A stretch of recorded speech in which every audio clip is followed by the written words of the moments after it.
A white sedan spun through a Maine intersection. Federal agents moved in to stop it. Seconds later, gunfire shattered the windscreen, leaving a 26-year-old dead. Now, just days after another fatal ICE shooting in Texas, America is once again asking where immigration enforcement ends and deadly force begins.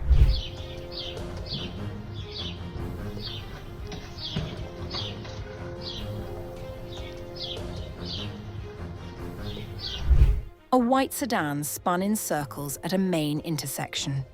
Moments later, its windshield was punched through with bullet holes, and a 26-year-old was dead. A federal immigration agent shot and killed a motorist in Biddeford, Maine, on July 13th, the second fatal shooting by an ICE officer in a single week. Senator Angus King said Homeland Security Secretary Mark Wayne Mullen told him the man had tried to use his vehicle as a weapon against agents pursuing him for deportation. Bystander video showed agents attempting to stop the sedan as it circled through the intersection. King said the agents involved were not wearing body cameras and confirmed the FBI is now leading the investigation. The question is, what did he do with his vehicle? Were officers threatened? Were the threats rising to the level that justified deadly force? According to reports, the man killed was a Colombian national, authorized to work in the US and holding a valid Social Security number, according to advocacy groups Maine Immigrants' Rights Coalition and Present. His family has not yet agreed to release his name.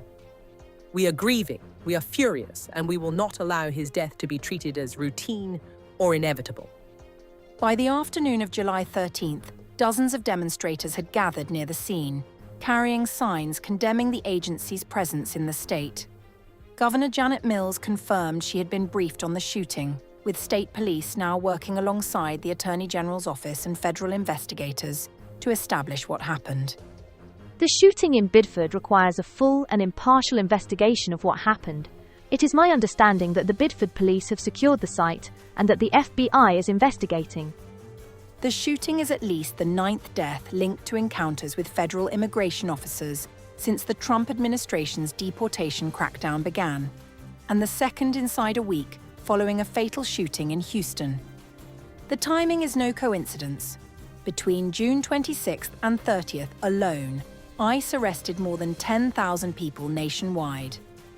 A sign the crackdown has shifted from targeting individual cities to sweeping sustained enforcement across the country. Maine has been here before. Earlier this year, the state saw large-scale protests after an Operation Homeland Security named Catch of the Day resulted in hundreds of arrests. Officials said at the time that some of those detained had violent convictions. Court records told a more complicated story, showing many held no convictions at all. I think that we owe a debt of gratitude to SEIU. A debt of gratitude to SEIU. And a word, an expression of appreciation to Elsa for what she does time and time again to help those who are among the least, the last, and the lost. She too deserves an expression of love and appreciation. Thank you, Elsa. And to all of my colleagues, I share what you have said. And yes, we will work together to make a difference. But here's my message. Mr. Araujo should be at home with his family. Mr. Araujo belongs to us. He was in our jurisdiction.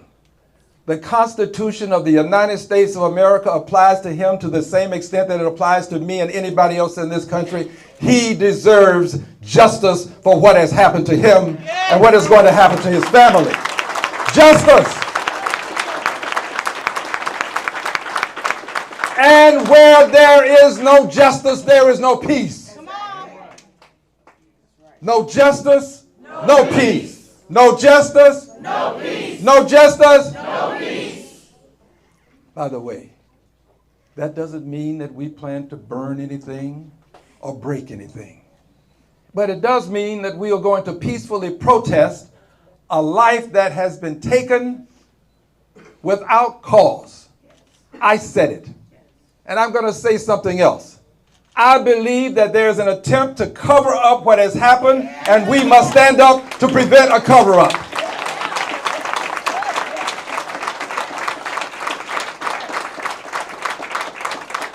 I sit on the Committee of Jurisdiction, the committee that has oversight of ICE.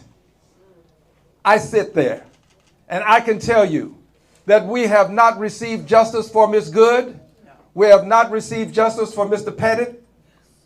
Mr. Petty, forgive me if I've mispronounced his name, but justice applies to him just the same. We have not received the justice, and his family has not. So we've got to bring justice to these causes.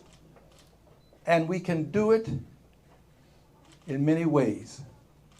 But there's one way that we must do it.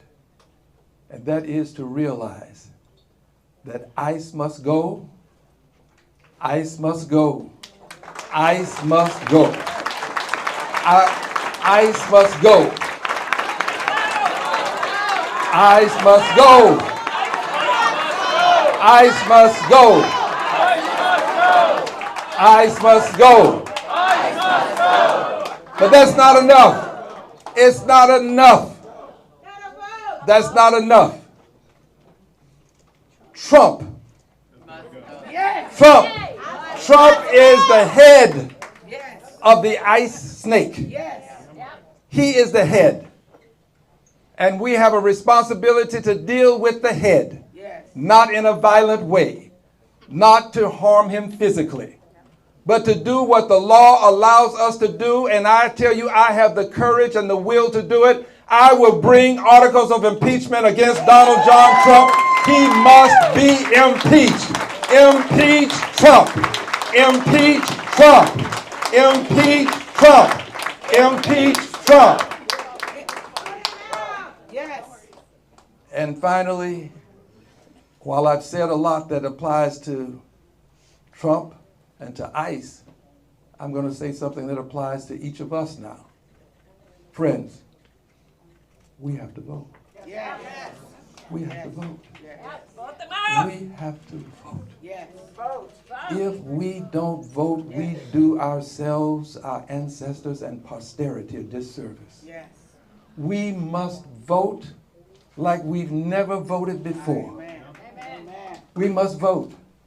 I'm putting aside any differences that I've had with anyone else, and I'm going to vote for people that are going to make a difference in the lives of people that are suffering every day. Yeah.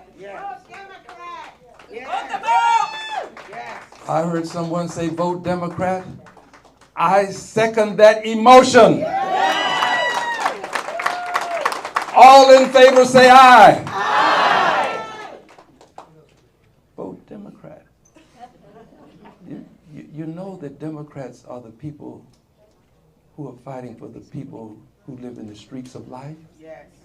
Not the sweets of life. Yes. I have spoken longer than I should have, but I want to end with this. I just want to end with this. Thank you, Sylvia, for your kind reminder. I want to end with this. This is an all-hands-on-deck moment. Yes. Members of the constabulary, people who have the power to investigate, do not confuse investigation with prosecution. Everybody ought to investigate that can. My committee will be encouraging it, and if we can't get it done in Washington, we'll have a shadow hearing here. Mr. Benny Thompson has indicated that he'll come to Houston. He is the ranking member. Yes. But I also say this, I've said it before and I'm going to say it again. The Houston Police Department can investigate too. Yes. Nobody's excused.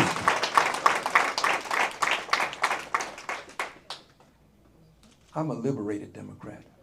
Unbought, unbossed, unafraid, and unelected.